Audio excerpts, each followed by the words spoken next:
नमस्कार साथियों, स्वागत है आप सभी का आपके अपने YouTube channel success by AB sir and team में। स्टूडेंट्स, आज मैं आप लोगों को लाभ और हानि के अगला एपिसोड नेक्स्ट एपिसोड लेके आया हूँ। स्टूडेंट्स, इस पार्ट को अच्छे से समझने के लिए आप इसका फर्स्ट पार्ट जरूर देखें कि मैंने बेसिक लाभ और हानि के कुछ प्रश्न आप लोगों को कराए हैं एपिसोड 1 में। सो एपिसोड सेकेंड में इस आज के एपिसोड में देखते हैं कौन कौन से प्रश्न कैसे करेंगे। तो पहला प्रश्न है स्टूडेंट्स, एक दुकानदार अपनी वस्तु को 20% के लाभ पर बेचता है। यदि वह उस वस्तु को 100 रुपए कम मूल्य पर बेचता है तो उसे 15% का लाभ होता, तो 25% का लाभ होता है, तो 25% का लाभ प्राप्त करने के लिए वह उस वस्तु को कितने रुपए में बेचेगा। स्टूडेंट्स, ऐसे मैंने प्रश्न बहुत सारे क्वेश्चन कराए हैं आप सभी को। आप पहले एपिसोड में देखेंगे तो आपको बहुत समझ आएगा। उसी कड़ी में ये प्रश्न है। स्टूडेंट, देखो कि कोई वस्तु है, उसको बेचा जा रहा है 20% पर, यानी x का 120% है। जैसे ही कितने रुपए कम कर दिया जाए, 100 रुपए कम कर दिया जाता है, तो कितना होने लग जाता है, उसे 15% का लाभ होने लग जाता है। यानी x रुपए मान लेते हैं हमने, उसका क्या है, क्रय मूल्य है। x का कितना होने लगता है, 115%।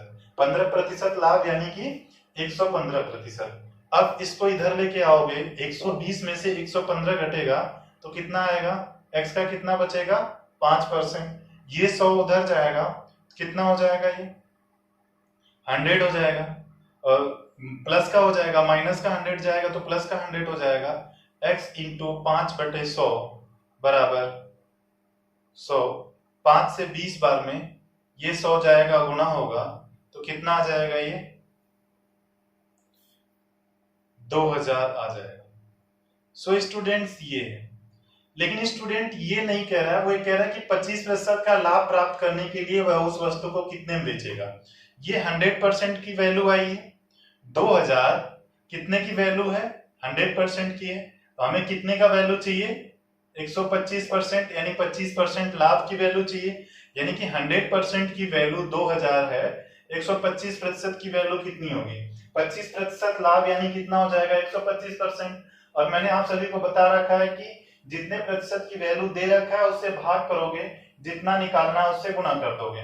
तो बच्चे, प्रतिशत से प्रतिशत कैंसिल आउट हो जाएगा।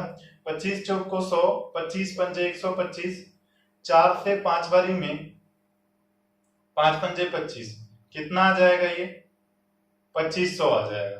एक स्टूडेंट, ये तरीका ये हुआ। अब जरा देखो दूसरा तरीका देखते हैं। हम ऐसे एग्जाम में नहीं करेंगे पूरा एक्स वगैरह मान के, हमें सेकंड का भी टाइम बचाना है। तो क्या कर सकते हैं, 20% का लाभ होने लगा, जैसे ही हमने 100 रुपए कम किया तो कितने का लाभ होने लगा, 5% का लाभ होने, 15% का लाभ होने लगा। तो आप जरा देखो परसेंटेज में डिफरेंस कितने का हुआ, 120 से 115 हो रहा है, तो परसेंटेज में डिफरेंस कितने का हो रहा है, 5%। 5% की वजह से किसकी वजह से हो रहा है, 100 रुपए की वजह से हो रहा है। स्टूडेंट्स, हमसे पूछा क्या गया है, 25% का लाभ। कोई भी सामान अपने आप में 100% का होता है। जब 25% का लाभ होगा तो कितना हो जाएगा, 125 हो जाएगा। बोलो हाँ या ना। तो बच्चे, प्रतिशत से प्रतिशत कैंसिल आउट हो जाएगा। 5 से कितनी बारी में, 25 बारी में 100 की गुणा कर दोगे, कितना आ जाएगा, 2500 आ जाएगा। आप प्रश्न को एक लाइन में जितना कम से कम हो उतने स्टेप में तोड़ने की कोशिश करो। हालांकि ये चीजें भी सही है, लेकिन जब आप प्रैक्टिस कर जाओगे तो चीजों को डायरेक्टली इस तरीके से करने लग जाओगे। स्टूडेंट्स, आप इसको नोट डाउन कर लो या आप इसका स्क्रीनशॉट ले सकते हो। बढ़ते हैं स्टूडेंट्स हम अगले प्रश्न पर। स्टूडेंट्स, नेक्स्ट प्रश्न है, एक दुकानदार अपने वस्तु को खरीदते समय भी 20% की बेईमानी करता है और वस्तु को बेचते समय भी 20% की बेईमानी करता है, उसका वास्तविक लाभ बताओ। अब देखो, एक बेईमान दुकानदार है, डिसऑनेस्ट शॉपकीपर है, कर क्या रहा है, 20% की बेचते समय कर रहा है, 20% की खरीदते समय भी कर रहा है। तो ऐसा प्रश्न जब भी आएगा बच्चे कि जब वो बेईमानी कर रहा है, तो आप देखना 2 बार एक ही वस्तु में 2% चेंज हो रहा है, 2 बार का प्रतिशत परिवर्तन हो रहा है। बच्चे, मैंने आप लोगों को एक फॉर्मूला पढ़ाया था प्रतिशत में, जिन्होंने नहीं देखा है जाके प्रतिशत की वीडियो देखेंगे। ये मैंने फॉर्मूला बताया है।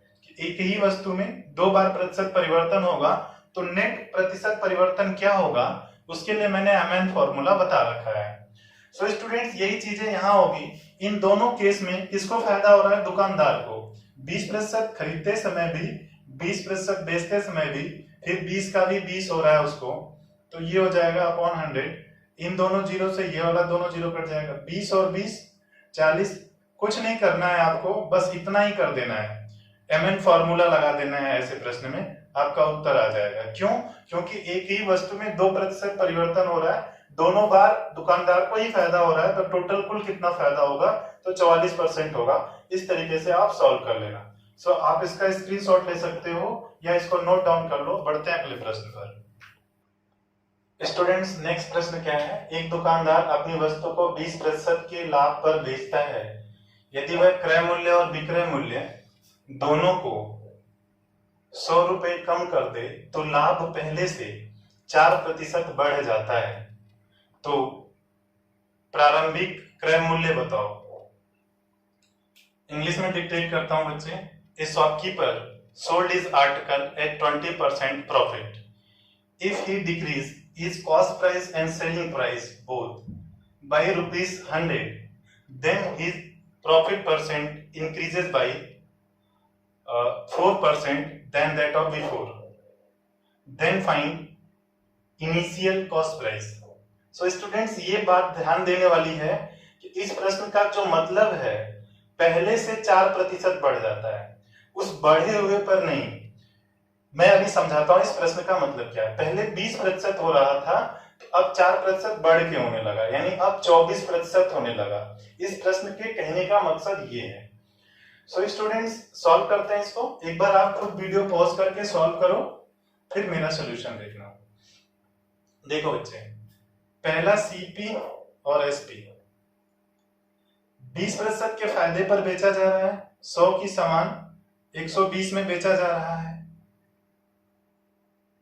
20 पंजे 100, 20 छक्का 120। यहां भी 100 रुपए कम हुआ, यहां पे भी 100 रुपए कम हुआ। देखो बच्चे ये है यूनिट, ये तो अनुपात है, लेकिन ये जो है ना ये वैल्यू है, एक्चुअल वैल्यू है। अब जैसे हमने यहाँ पे भी 100 रुपए कम किया, यहाँ पे भी 100 रुपए कम किया, तो होने क्या लगा कि हमारा लाभ पहले से 4% बढ़ के होने लगा। तो 100 है, पहले 20% होने लगा था, तो अब कितना होगा, 124 होने लगा। 4 से 25 बारी में, 4 से कितनी बारी में, 31 बार में, ये होगा। तो 5 यूनिट 6 यूनिट था, इनका मान लेते हैं कि इनका कोई एक गुणज था जो कि x था, ऐसा मान लेते हैं। तो 5 यूनिट 6 यूनिट में था। अब जैसे ही 100 रुपए कम किया क्रय मूल्य और विक्रय मूल्य दोनों को, तो क्या अनुपात होने लगा, 25:31। अब जरा देखना कि यहाँ पे इसका कुछ और रहा होगा, कोई मल्टीप्लाइंग फैक्टर, यहाँ कुछ और मल्टीप्लाई फैक्टर रहा होगा। यहाँ यदि आप x मानते हो तो आप यहाँ x नहीं मान सकते। क्यों नहीं मान सकते यहाँ पे x? क्योंकि इसका मल्टीप्लाइंग फैक्टर कुछ और होगा और इसका कुछ और होगा। सो स्टूडेंट्स इनिशियली 5x था, जैसे ही क्रय मूल्य में से 100 रुपए कम किया, विक्रय मूल्य 6x था, यहां से भी आपने 100 रुपए कम किया, तो क्रय मूल्य होकर के कितना होने लगा, 25 यूनिट, और इसके रेस्पेक्ट में विक्रय मूल्य कितना होने लगा, 31 यूनिट। ये चीजें होने लगी, ये डाटा बनेगा, ये इक्वेशन बनेगी। आप इसको बहुत अच्छे तरीके से सॉल्व कर सकते हो। कैसे सॉल्व करेंगे, 5 एकम 5, 5 तिया 15 x और 3100 बराबर 6 से गुणा करेंगे, 25 छक्का 150 x और 2500। अब बच्चे क्या करेंगे, x को x की तरफ लेकर के आएंगे, 150x है, 155x है, इसको इधर लेके आएंगे, तो 155 में से ये प्लस है, इधर आएगा तो माइनस है, कितना बचेगा, ओनली 5x। ये 31 माइनस है, उधर जाएगा तो प्लस हो जाएगा 3100। ये तो 2500 ऑलरेडी माइनस के साथ है, माइनस का 2500। अब ये हो जाएगा 3100 माइनस 2500, कितना हो जाएगा, 600। 5x की वैल्यू कितनी आ गई, 600। इनिशियली हमारा जो कॉस्ट प्राइस है वो कितना यूनिट है, 5x यूनिट ही तो है, यही तो हमें निकालना था। इनिशियल कॉस्ट प्राइस कितना आएगा, ये चीजें होंगी स्टूडेंट्स, इतना आप नोट डाउन कर लो। इसका एक दूसरा तरीका भी मैं बताता हूं आप सभी को, या तो आप स्क्रीनशॉट ले लो या तो आप इसको नोट डाउन कर लो। आई होप आपने स्क्रीनशॉट ले लिया होगा। देखो स्टूडेंट्स, ये तो था,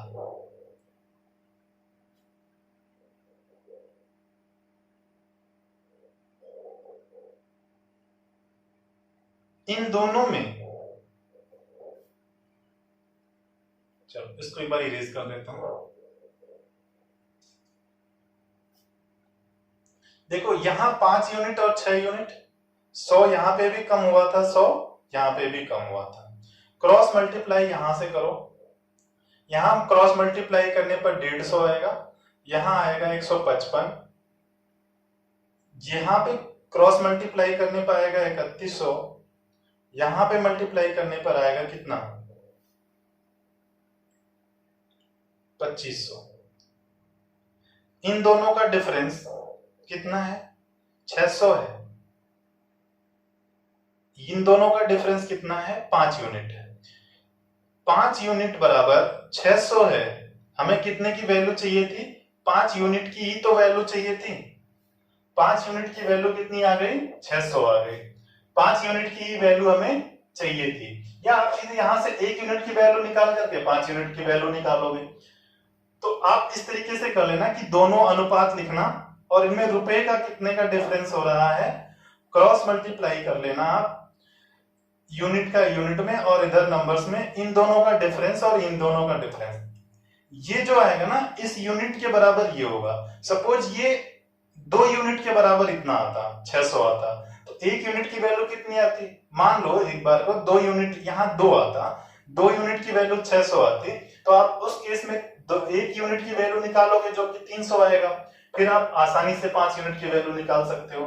यदि यहाँ पे कुछ डिफरेंट यूनिट आता है, जबकि हमें क्या चाहिए था, 5 यूनिट की वैल्यू चाहिए था और 5 ही यूनिट आ गया, तो हमें यही चाहिए था। हमेशा ये जो यूनिट की वैल्यू आएगी हमेशा ऊपर वाले रेशियो में रखेंगे इस यूनिट का मान।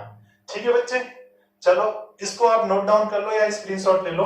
बढ़ते हैं हम अगले प्रश्न पर। स्टूडेंट्स नेक्स्ट प्रश्न है, एक दुकानदार अपनी वस्तु को 20% के लाभ पर बेचता है। यदि क्रय मूल्य और विक्रय मूल्य दोनों को क्रमशः 10 रुपए और 5 रुपए से कम कर दें तो लाभ पहले से 10% बढ़ जाता है, तो प्रारंभिक क्रय मूल्य बताओ। बिल्कुल सेम पिछले प्रश्न की तरह है, तो आइए सॉल्व करते हैं। एक बार आप खुद वीडियो पॉज करके इसको सॉल्व करने की कोशिश करो। सो बच्चे आई होप आपने कर लिया होगा सॉल्व। 20% के लाभ पर बेचता है क्रय मूल्य और विक्रय मूल्य, 20% कितना होता है बच्चे, 1/5, 5 पर 20% यानी कितना हो जाएगा, 6। पिछले प्रश्न में भी हमने ऐसा ही किया था। यहां पे कितना कम किया गया, 10 कम किया गया, यहां पे कितना कम किया गया, 5 रुपए कम किया गया। तो अब क्या होने लगा, ये पहले से 10% बढ़ जाता है। पहले 20% था, 10% बढ़ेगा तो कितना हो जाएगा, 130 हो जाएगा। यानी क्या अनुपात बनेगा, 10:13 बनेगा। सो स्टूडेंट्स एक तरीका मैंने बताया था, 5x था इसका क्रय मूल्य और विक्रय मूल्य 6x था।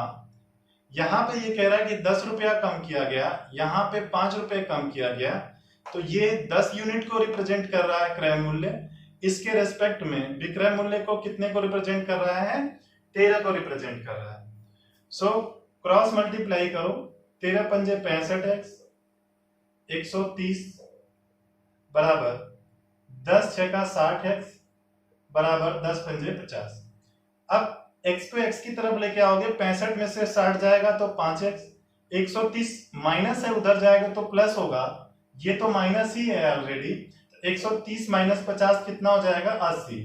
तो हमें कितने यूनिट की वैल्यू चाहिए थी, इनिशियल कॉस्ट प्राइस यही तो है, ये तो बदलने के बाद 10 यूनिट हुआ है, यानी 10 रुपए कम करने के बाद हुआ है।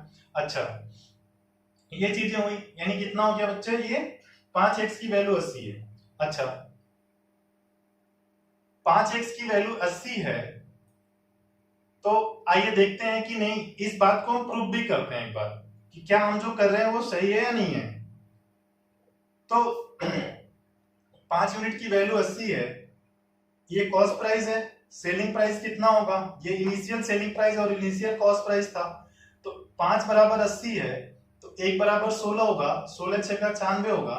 यहां से ये कह रहा है कितना कम कर दो, 10 कम कर दो, तो ये कितना हो जाएगा 70।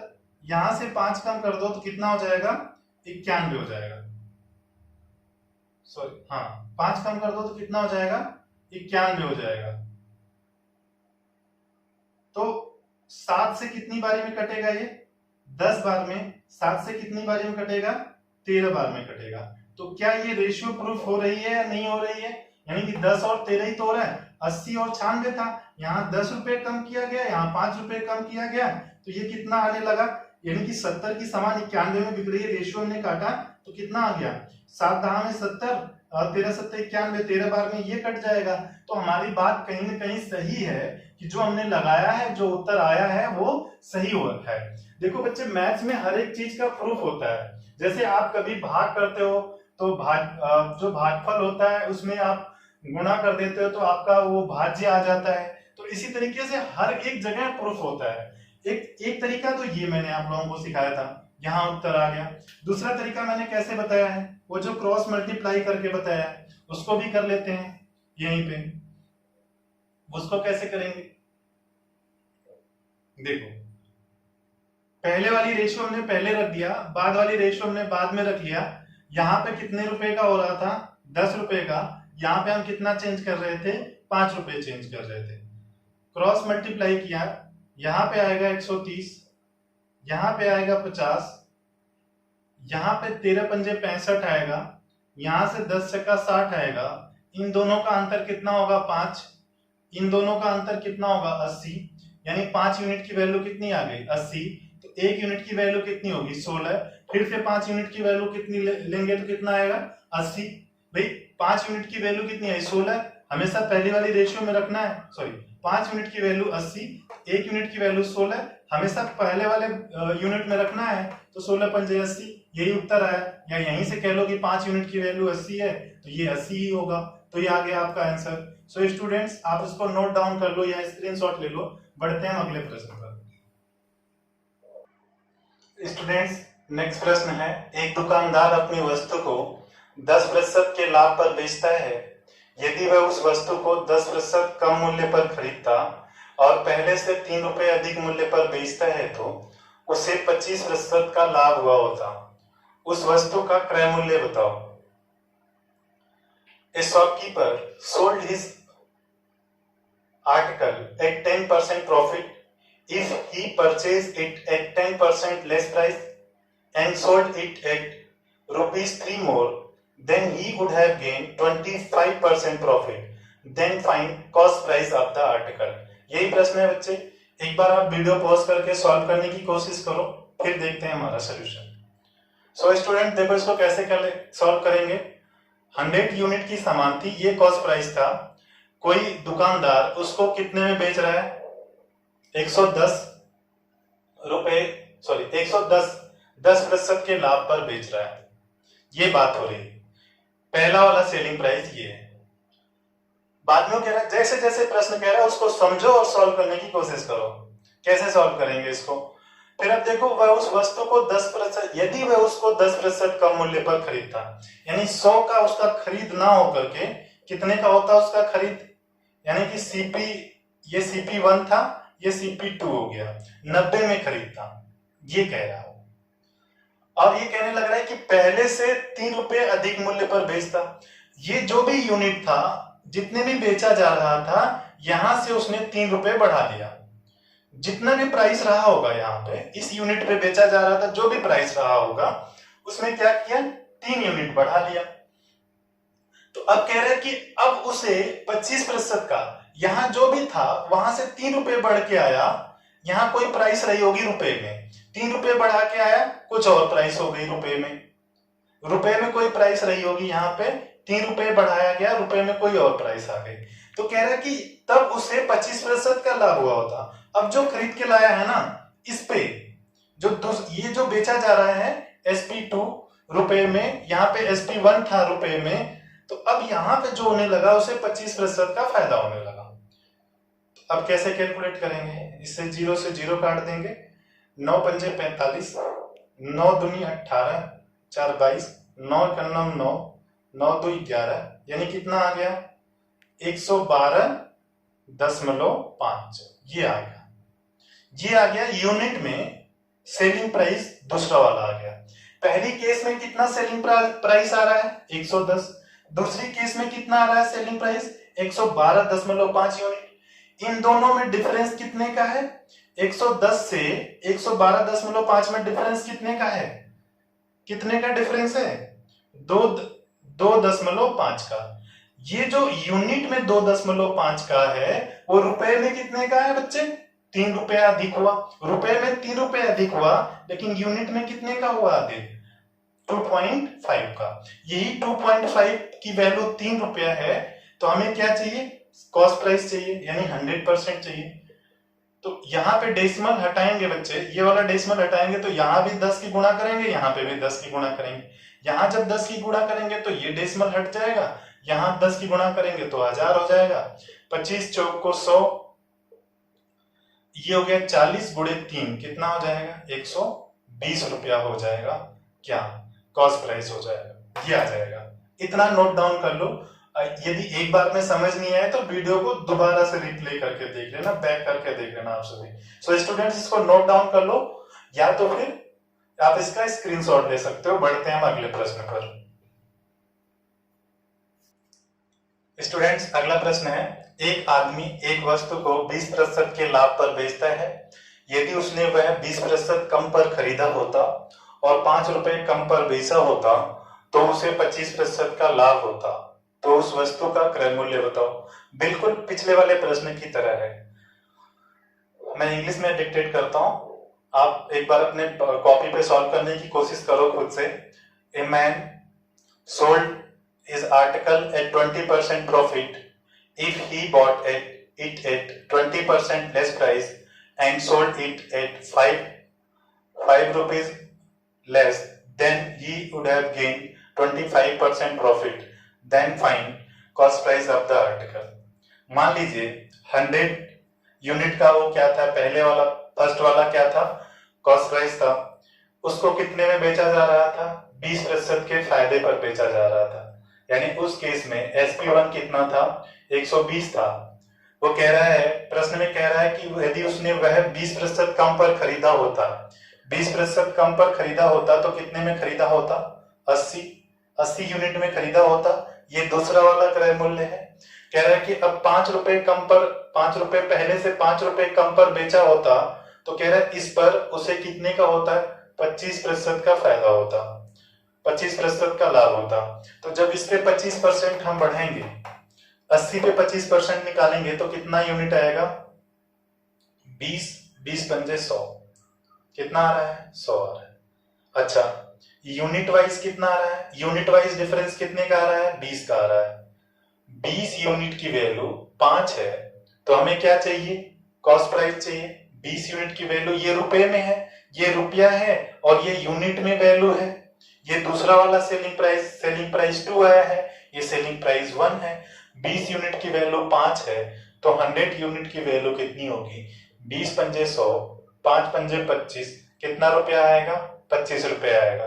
जैसे प्रश्न बोला जा रहा है वैसे ही आप इसको सॉल्व करके एक लाइन में, आप 2 लाइन में उत्तर निकाल सकते हो। बस थोड़ा सा कैलकुलेशन है, बाकी खुद कैलकुलेट हो जाएगा। ये आप इसको नोट डाउन कर लो, या तो आप इसका स्क्रीनशॉट ले सकते हो। बढ़ते हैं स्टूडेंट्स अगले प्रश्न पर। क्वेश्चन है, एक दुकानदार 480 रुपए में 2 वस्तु खरीदता है। पहली वस्तु को 15% की हानि पर और दूसरी वस्तु को 19% के लाभ पर बेच देता है। यदि दोनों वस्तुओं का विक्रय मूल्य समान है तो प्रत्येक वस्तु का क्रय मूल्य क्या है? स्टूडेंट्स, इंग्लिश में डिक्टेट करता हूं। A shopkeeper bot 2 article at rupees 480. He sold first at 15% profit and second at 19%. Sorry, first at 15% loss and second at 19% profit if selling price of the both the article are same, then find cost price of the each article। ये प्रश्न है बच्चे, एक बार आप खुद से solve करने की कोशिश करो वीडियो पॉज करके। आई होप आपने करा होगा। चलिए देखते हैं। पहली वस्तु को मैं मान लेता हूं CP1, ऐसा मान लिया जाए, को 15% की हानि पर बेचा गया। 15% की हानि पर यानी इसका कितना परसेंट? 85%। कितना परसेंट? 85%। तो ये पहली वस्तु का क्या आया? खुद कोई भी सामान अपने आप में 100% होता है, तो ये 85% यानी पहले वस्तु का क्या आया? Selling price. दूसरी वस्तु को 19% के लाभ पर बेचा गया, यानी ये अपने आप में 100% होगा, तो ये खुद का कितना हो जाएगा? 119% हो जाएगा। अब जरा आप देखो कि ये भी पहले वस्तु का सेलिंग प्राइस ये है, ये दूसरे वस्तु का सेलिंग प्राइस है, और प्रश्न में ये बोला जा रहा है दोनों वस्तुओं का विक्रय मूल्य समान है, तो हम दोनों का विक्रय मूल्य को बराबर रख सकते हैं। बोलो हाँ या ना? तो अब ये कर सकते हैं CP1 अपॉन CP2 बराबर 119/85। प्रतिशत से प्रतिशत कट जाएगा, 17 से 7 बार में कटेगा, 17 से 5 बार में कटेगा। अब जरा देखो हमें क्या मिल गया? पहली वस्तु और दूसरी वस्तु का अनुपात मिल गया। पहली वस्तु यदि 7 यूनिट की है तो दूसरी वस्तु कितने यूनिट की होगी? 5 यूनिट की होगी। दोनों मिला करके 12 यूनिट की होगी। 12 यूनिट की वैल्यू प्रश्न में दे रखा है, दोनों का क्रय मूल्य कितना है? ये दोनों का क्रय मूल्य तो ही तो आया। 12 यूनिट की वैल्यू है 480, 12 चौक 48, 1 यूनिट की वैल्यू आ जाएगी कितनी? 40। तो हमें क्या चाहिए? पहली वस्तु 40 गुणे 7 280, दूसरी वस्तु 40 गुणे 5 200, यानी पहली वस्तु का क्रय मूल्य 280 होगा, दूसरी वस्तु का क्रय मूल्य होगा 200। यही रिस्पेक्टिवली इनके क्या आ जाएंगे? दोनों के क्या आ जाएंगे? ये क्रय मूल्य आ जाएंगे। एक का 280 होगा, एक का 200 होगा। स्टूडेंट्स इसको करने के और भी तरीके होंगे, लेकिन मुझे लगता है सबसे इजीएस्ट और फास्टेस्ट यही तरीका होगा, तो हम एक ही तरीके पे जाते हैं।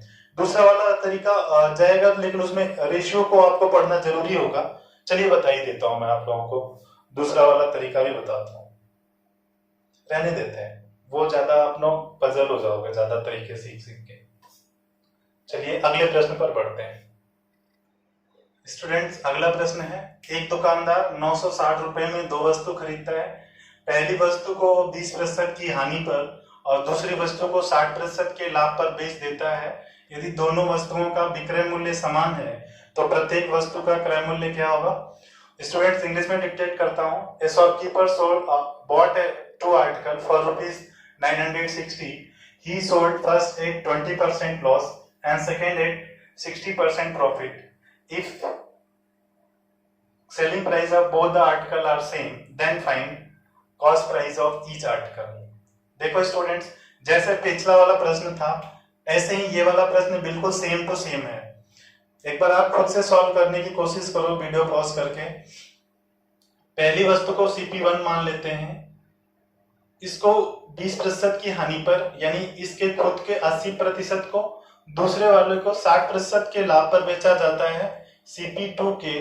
CP2 को यानी दूसरे की कॉस्ट प्राइस हमने CP2 माना है, इसको 60% के प्रॉफिट पे यानी कितना हो जाएगा? 160।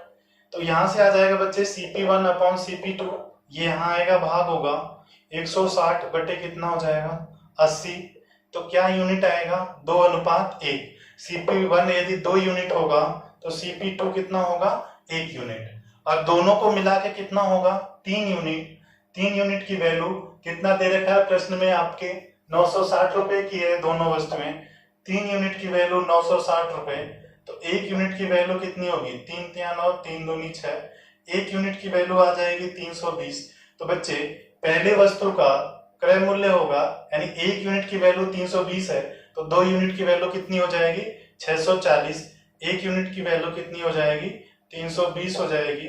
तो ये हो जाएगा बच्चे, तो पहली वस्तु का क्रय मूल्य 640 रुपए, दूसरे वस्तु का क्रय मूल्य कितना हो जाएगा? 320 रुपए हो जाएगा। सो स्टूडेंट्स इसको आप नोट डाउन कर लो या आप इसका स्क्रीनशॉट ले सकते हो।